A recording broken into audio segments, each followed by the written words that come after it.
प्रणाम। हम किरण शर्मा, हम मंजू शर्मा अपना चैनल पर स्वागत करछी। नमस्ते प्रणाम जेते दाई माय दीदी भाजी चाची भैया सुनबे सब गोटन के प्रणाम करछी। सब गोटन प्यार आशीर्वाद इना देते रहो हमरा आगा बढ़त उनका साथ साथ हमहू प्रणाम करे छी। और हम दोनों देवरानी जेठानी मिलकर जा रहल छी बहुत प्यारा से बेटी विवाह गीत बनब। अहाँ सब जरूर सुनब, कमेंट करब, लाइक करब, शेयर करब और फॉलो करे के कोई नहीं भूलब।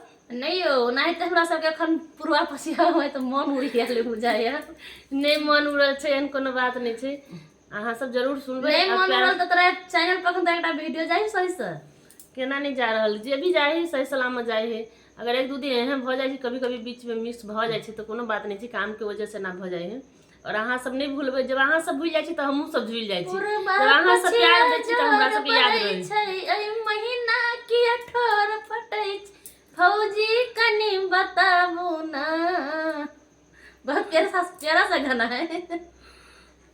सुनू ये बड़की भौजी कोनो जोगार लगाबू ना। सुनू ये बड़की भौजी। नहीं इनका जुगाड़ लगा देने छिए, इनकर बात में सब नहीं रहो। हम सब बहुत प्यारा से बेटी विवाह गीत गावे जा अहाँ सबके मनोरंजन के लिए कह देलिए कि अहाँ सब सुनब जरूर। पूरा नहीं तो चैत महीना से पूर्वा पछे हम तो मने नहीं लगी छी गीत गावे में। बहुत प्यारा सा गीत है, सब जरूर सुनब, जरूर कमेंट करब, गीत के शेयर ज्यादा से ज्यादा करब। बहुत प्यारा सा गीत हम जरूर सुनबे।